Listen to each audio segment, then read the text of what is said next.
मान लीजिए, और ये सुनने में थोड़ा अजीब लगेगा, मान लीजिए कि इस दुनिया को किसी बेहद अ, दयालु शक्ति ने नहीं बनाया है। अच्छा। हाँ, बल्कि किसी भयानक गलती ने बनाया है। और हम सब यहाँ खुशी से जीवन जीने नहीं आए हैं। हम बस एक सजा काटने आए हैं। ओह, सुनने में तो ये बिल्कुल किसी डरावनी फिल्म की कहानी जैसी लगती है ना? बिल्कुल। मतलब इतिहास के कुछ सबसे बड़े विचारकों का मानना था कि शायद यही हमारी असली सच्चाई है। राइट, क्योंकि अक्सर जिंदगी को एक एक खाली कैनवस माना जाता है जिस पर हमें खुशियों के रंग भरने हैं, सही कहा। और दुख या दर्द को बस एक दाग या एक गलती मान लिया जाता है जिसे बस मिटाना है। एग्जैक्टली। और इंसान की पूरी जद्दोजहद इसी बात पर टिकी रहती है कि उस दाग को जल्दी से जल्दी साफ कर दिया जाए, ताकि तस्वीर फिर से एकदम बेदाग लगने लगे। लेकिन आज की इस गहरी चर्चा में हम इस पूरे नजरिए को पलटने वाले हैं। ओहो, मतलब आज कुछ बहुत भारी बात होने वाली है। बिल्कुल। क्या हो अगर वो कैनवस ही दुख का बना हो? मेरा मतलब है, क्या हो अगर जिंदगी का असली रंग ही दर्द हो और खुशी सिर्फ एक भ्रम हो जो पल भर के लिए उस दर्द को छुपा लेता है? ये तो बहुत ही गहरा और थोड़ा डार्क विचार है। तो आज का हमारा सोर्स क्या है? आज हमारी इस चर्चा का स्रोत है सिलेबस विद रोहित नाम का एक बहुत ही शानदार यूट्यूब चैनल। उनका एक दार्शनिक वीडियो ट्रांसक्रिप्ट है जिसका विषय है दुनिया के दुख, या अंग्रेजी में कहें तो on the suffering of the world. बहुत ही दिलचस्प टॉपिक है।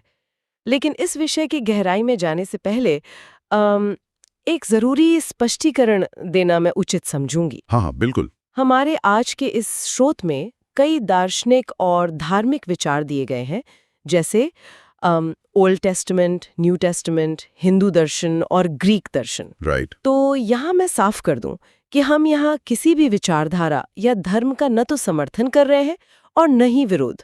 हमारा मकसद सिर्फ और सिर्फ निष्पक्ष रूप से स्रोत में दी गई बातों का विश्लेषण करना है। बहुत सही बात कही आपने। तो चलिए आज के मिशन की बात करते हैं।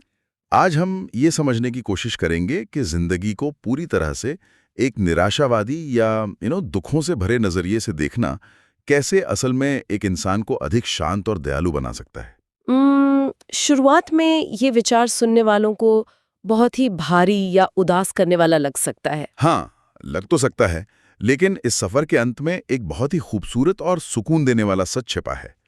तो शुरू करें? बिल्कुल। इस चर्चा की शुरुआत एक बहुत ही बुनियादी सवाल से होती है। हम अपनी जिंदगी में खुशी और दुख को कैसे मापते हैं? ये एक अच्छा सवाल है।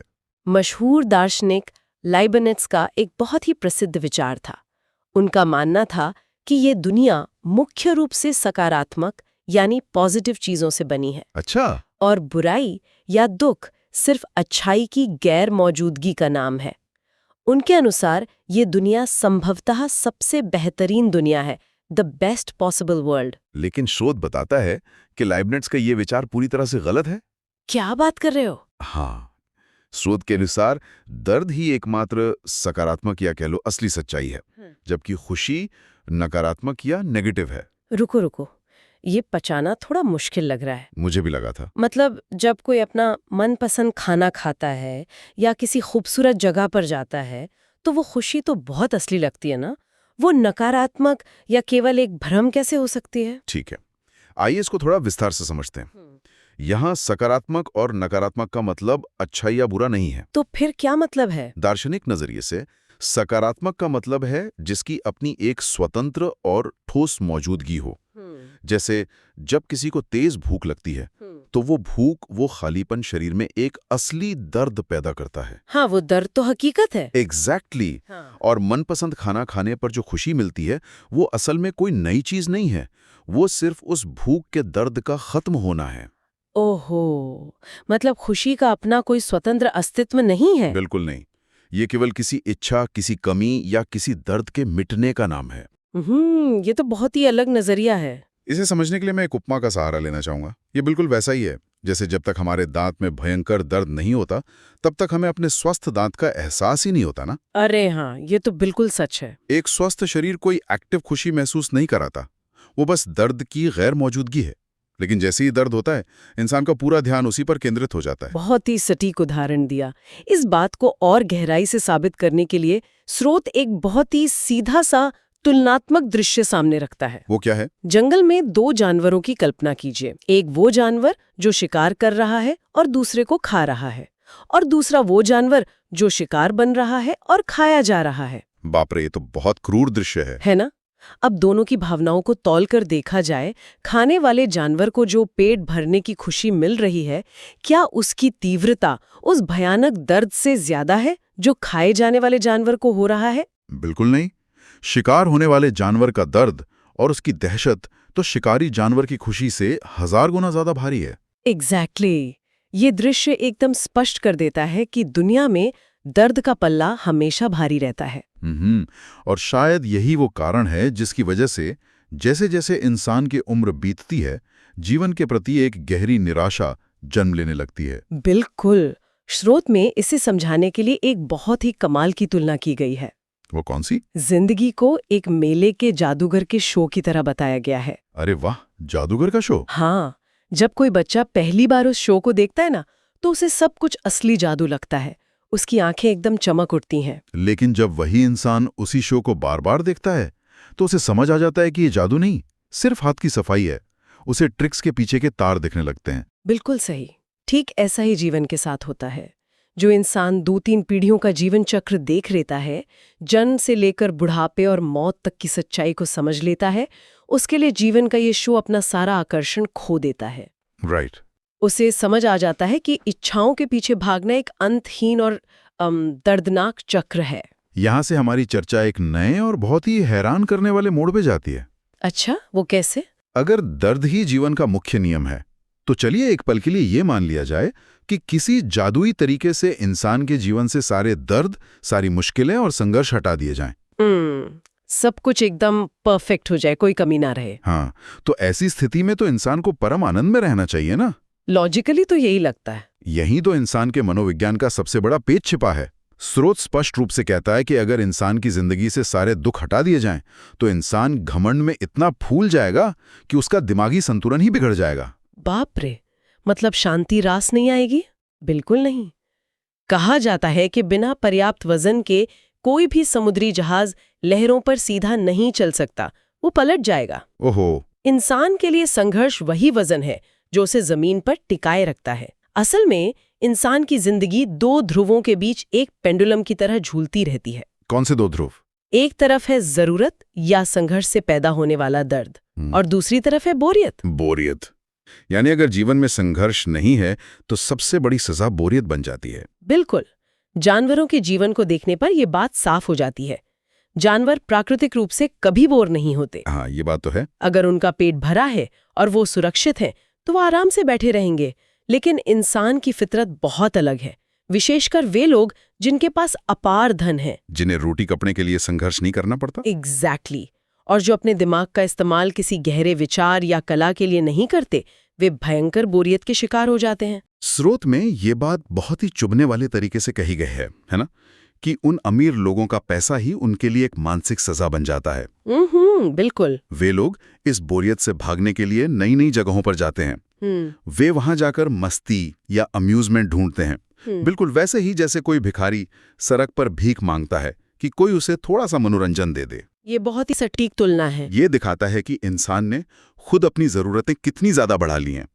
पहले जीवन सिर्फ रोटी, कपड़ा और मकान तक सीमित था।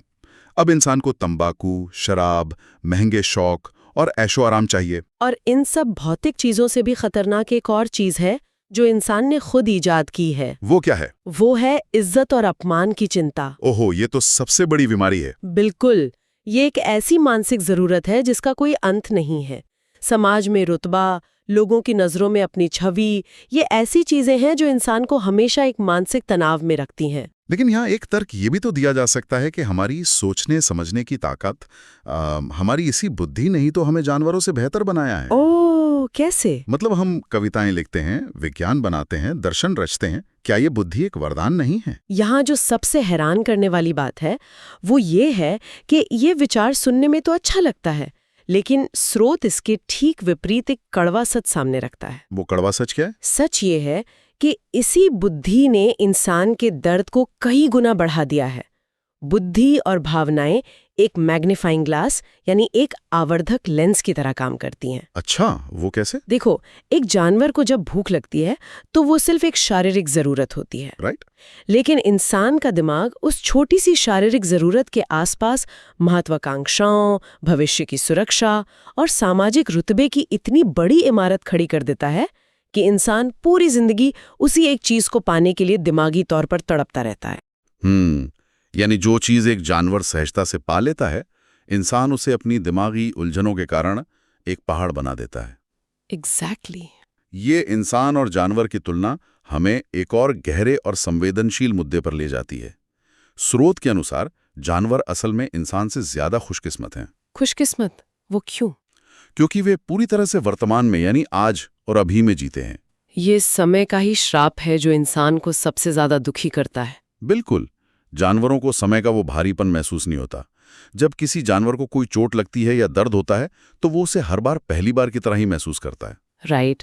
वो अतीत के दुखों का हिसाब किताब लगाकर नहीं बैठता।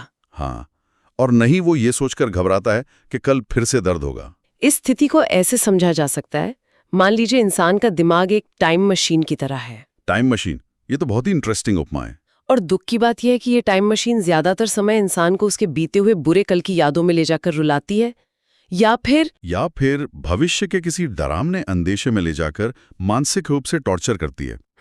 इंसान शायद ही कभी पूरी तरह अभी में मौजूद रहता है। बिल्कुल सही। और इस मानसिक समय यात्रा की एक बहुत बड़ी कीमत चुकानी पड़ती है। वो क्या? इंसान हमेशा भविष्य में मिलने वाली किसी खुशी की उम्मीद में रहता है, जिसे मेंटल एंटिसिपेशन या मानसिक प्रतीक्षा कहा जाता है। राइट। स्रोत इस पर एक बहुत ही गहरी बात कहता है। जब कोई इंसान किसी आने वाली चीज का बेसब्री से इंतजार करता है और ख्यालों में उसका मजा लेता है, तो वो मजा असल में उस खुशी में से कट जाता है जो उसे उस चीज के सच में मिलने पर होने वाली थी। अरे बाप रे, आसान शब्दों में कहें तो उम्मीदों ने असली खुशी के रस को पहले ही सोख लिया होता है। एग्जैक्टली। और इसके ठीक उलट, जब इंसान किसी जानवर को देखता है तो वो जानवर सिर्फ जिंदा रहने में ही मगन दिखाई देता है। लेकिन इंसान का अहंकार और उसकी क्रूरता देखिए। स्रोत में एक बहुत ही भावुक कर देने वाला उदाहरण दिया गया है। कौन सा उदाहरण? एक चिड़िया का, जिसके पंख दुनिया का विशाल आसमान नापने के लिए बने हैं। इंसान अपनी खुशी के लिए उसे एक छोटे से पिंजरे में बंद कर देता है। ये तो सच में बहुत दुखद है। और वहां वो चिड़िया गाती नहीं है, मेरा मतलब है वो असल में रोती है। या फिर उस कुत्ते को देखिए जो इंसान का सबसे वफादार साथी माना जाता है। इंसान उसे ही एक भारी जंजीर से बांध देता है। ये इंसान की आंतरिक कुंठाओं को दर्शाता है। बिल्कुल। जानवर अपनी सोच और चिंताओं से मुक्त है, लेकिन इंसान अपनी ही चिंताओं और नियंत्रण की इच्छा का बोझ उन बेजुबान जानवरों पर भी डाल देता है। इन सब बातों को सुनकर स्वाभाविक रूप से ये सबसे बड़ा दार्शनिक सवाल उठता है। क्या? कि जब इंसान और जानवर दोनों के ही हिस्से में इतना भयानक दुख और दर्द लिखा है, तो ये दुनिया आखिर बनाई ही क्यों गई? ये सवाल दार्शनिकों को सदियों से परेशान करता आया है। जैसा कि हमने चर्चा की शुरुआत में कहा था, लाइबनिज इसे बेस्ट पॉसिबल वर्ल्ड या भगवान की सबसे बेहतरीन रचना मानते थे। राइट। लेकिन स्रोत इस बात को सिरे से खारिज करता है। अगर ये एक दयालु भगवान की सबसे बेहतरीन दुनिया है, तो इसमें ये अंतहीन और भारी दर्द क्यों है? पॉइंट। इस दर्द की मौजूदगी ही इस बात का प्रमाण है कि दुनिया कोई आदर्श जगह नहीं है। तो फिर इस दुनिया की शुरुआत कैसे हुई? मतलब स्रोत इस पर अलग अलग सभ्यताओं के नजरिए सामने रखता है। हाँ, जैसे कुछ प्राचीन हिंदू कहानियों में कहा गया है कि ये दुनिया ब्रह्मा की किसी गलती का नतीजा है। और वहीं बौद्ध धर्म के कुछ नजरियों में माना जाता है कि इस स्वर्ग जैसे परम शांत निर्वाण में कोई अजीब सी उलझन या अड़चन आ गई, जिससे ये भौतिक दुनिया बन गई। बिल्कुल। ग्रीक दार्शनिक इसे किसी अनजान और अंधी ताकत का खेल मानते थे। और अगर विज्ञान की नजर से देखें तो इस ब्रह्मांड की शुरुआत बस एक धुंधली लकीर या कॉस्मिक डस्ट से हुई थी। इससे एक बहुत जरूरी सवाल उठता है।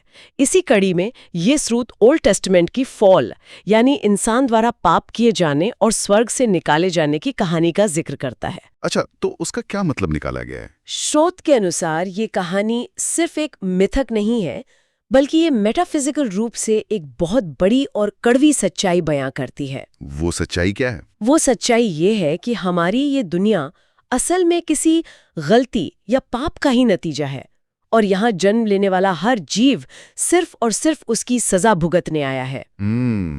ये विचार तो सुनने में अंदर तक हिला देने वाला है। इसका मतलब तो ये हुआ कि ये दुनिया कोई खूबसूरत बगीचा नहीं बल्कि एक विशाल जेल है।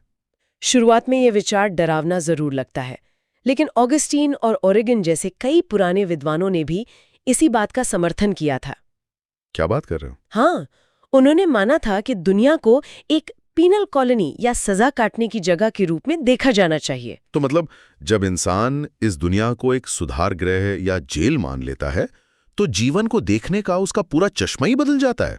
एग्जैक्टली। लेकिन ये सवाल किसी को भी बेचैन कर सकता है कि अगर ये दुनिया एक विशाल जेल है और यहाँ मौजूद हर इंसान अपने हिस्से की सजा काट रहा है, तो क्या यहाँ से बाहर निकलने का, इस सजा से मुक्ति पाने का कोई रास्ता ही नहीं है? रास्ता है, बिल्कुल है, लेकिन वो उस दिशा में नहीं है जहां इंसान आमतौर पर जाता है। तो फिर वो दिशा कौन सी है? स्रोत गहराई से समझाता है कि ये सारे दुख शुरू कहाँ से होते हैं। इन सब का मूल कारण है जीने की चाह, या जिसे अंग्रेजी में विल टू लिव कहते हैं। Will to live. इंसान के भीतर मौजूद ये अंधी, कभी न मिटने वाली इच्छा ही सभी दुखों की जड़ है। इसी चाह को नकारना, इसका त्याग करना ही असली मुक्ति है। यहाँ स्रोत में अलग अलग संस्कृतियों की तुलना भी की गई है, जो मानव मनोविज्ञान को समझने के लिए बहुत दिलचस्प है। हाँ, जैसे प्राचीन ग्रीक दर्शन का मुख्य उद्देश्य इस जीवन में ही अधिकतम खुशियां पाना था। वे जीवन का जश्न मनाते थे, दर्दनाक चक्र से ही पूरी तरह मुक्त होना, यानी मोक्ष पाना है। बिल्कुल।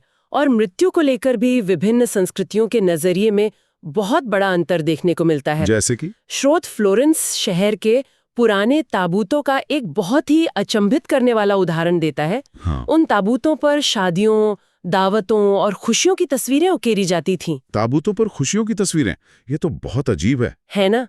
ये इस बात का प्रतीक है कि इंसान की जीने की चाह मौत के सामने भी हार नहीं मानना चाहती। वो मृत्यु के अंधेरे में भी जीवन के उत्सव तलाशती है। अरे बाप रे!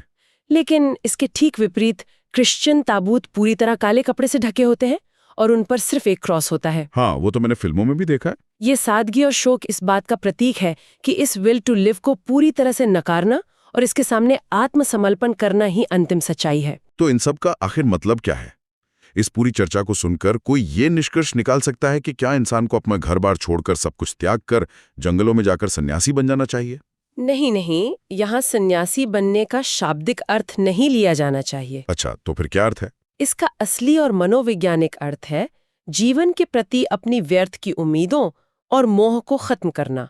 न्यू टेस्टामेंट की तरह, जो ओल्ड टेस्टामेंट के सख्त कानून और सजा की जगह दया, आस्था और त्याग की बात करता है, इंसान को भी अपने भीतर एक तरह की मानसिक तपस्या लानी होगी। मानसिक तपस्या? हाँ, ये तपस्या पहाड़ों पर जाने के बारे में नहीं है।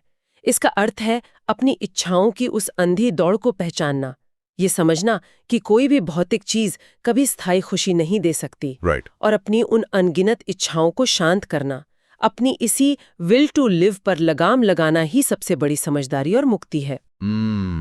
अभी तक इस चर्चा में जितनी भी बातें सामने आई हैं, सुनने वालों को लग सकता है कि ये बहुत ही डार्क, निराशाजनक और उदास करने वाली फिलॉसफी है। हाँ, पहली नजर में ऐसा ही लगता है। लेकिन सबसे दिलचस्प और जादुई बदलाव यहीं से शुरू होता है।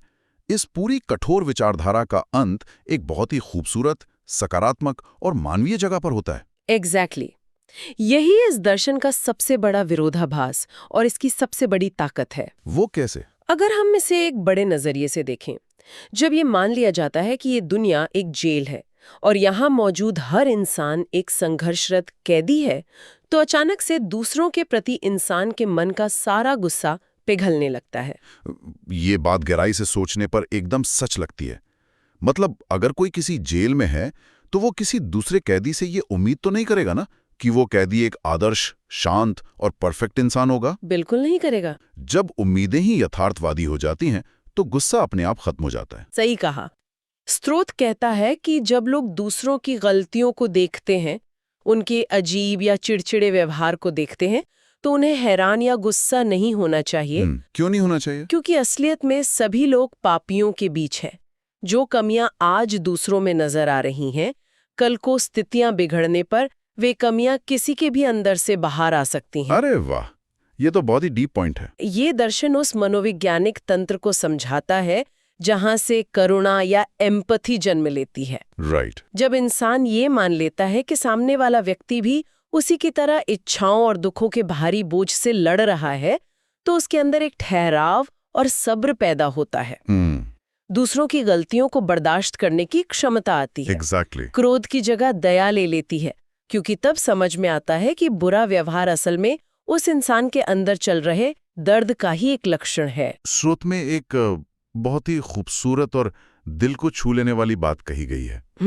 आमतौर पर लोग एक दूसरे को सम्मान देने के लिए सर या मैडम जैसे शब्दों का इस्तेमाल करते हैं। हाँ, फॉर्मल तरीके से। लेकिन स्रोत सुझाव देता है कि इन औपचारिक शब्दों के बजाय हमें एक दूसरे को मेरे साथी दुखी या माय फेलो सफरर समझना चाहिए। My fellow sufferer, wow. कल्पना की जा सकती है कि अगर कोई किसी अजनबी या यहाँ तक कि अपने किसी दुश्मन को भी मनी मन माय फेलो सफरर मान ले, तो क्या वो उस पर बेवजह गुस्सा कर पाएगा? बिल्कुल नहीं। उसके अंदर सिर्फ करुणा का ही भाव बचेगा। ये नजरिया ही लव ऑफ नेबर यानी दूसरों से सच्चा प्यार करना सिखाता है। राइट। क्योंकि जीवन के इस कठिन सफर के अंत में सभी इंसानों को एक ही चीज की सबसे ज्यादा जरूरत होती है, सब्र, इज्जत और बिना शर्त वाला प्यार। और जब ये समझ आ जाए कि सभी एक ही नाव में सवार हैं, तो ये हर इंसान का फर्ज बन जाता है कि वे एक दूसरे को सहारा दें। तो अगर आज की इस पूरी गहरी चर्चा के धागों को एक साथ समेटा जाए जी, तो ये स्पष्ट हो जाता है कि जीवन को दुखों का घर मानना